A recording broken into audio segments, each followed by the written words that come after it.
Welcome, guys. We are starting our new History of Life unit.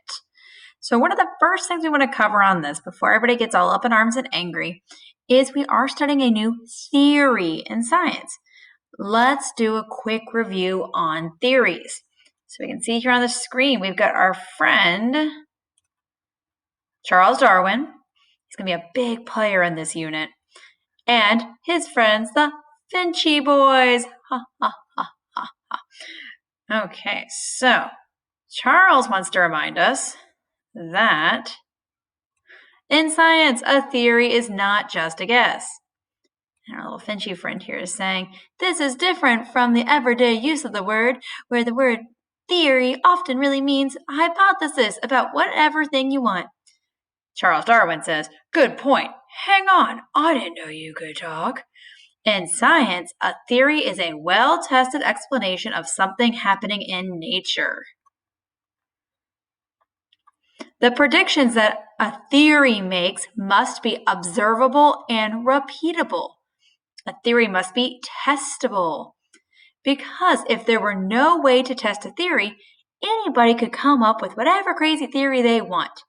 And science would never move forward that way. So, quick review. A scientific theory is based on many observations and investigations. If new information does not support the current theory, the theory is going to be modified or rejected. And a scientific theory attempts to explain why something is happening. A scientific theory usually is more complex than a law and might contain many well-supported hypotheses. So, lots of scientists all studying the same exact thing, and by lots, I mean like thousands, more than thousands of scientists all studying the same thing come up with similar answers. Not one random scientist saying one crazy thing that everybody trusts and believes. So, the big scary theory we're talking about is the theory of evolution. If, when you hear that word, you picture this, then guess what? That's not evolution.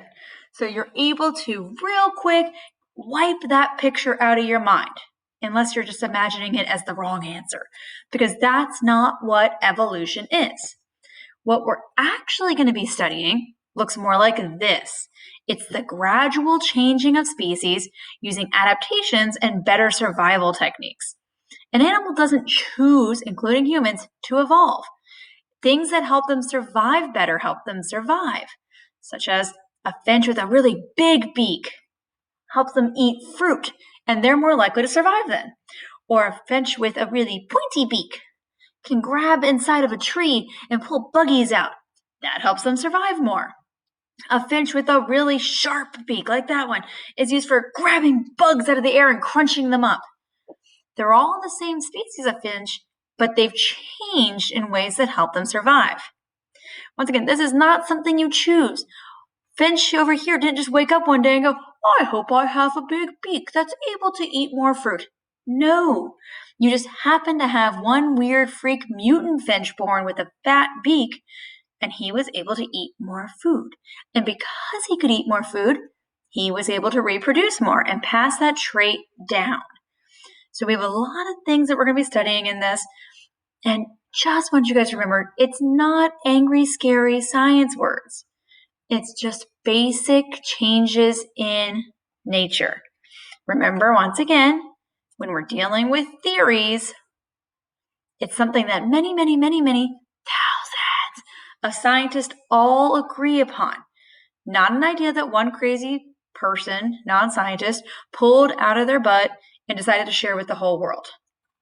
So before you get scary and up in arms, remember, we're not saying humans come from apes or anything scary like that. We're talking about how creatures survived. I hope you enjoy this unit. We've got a lot of fun things planned.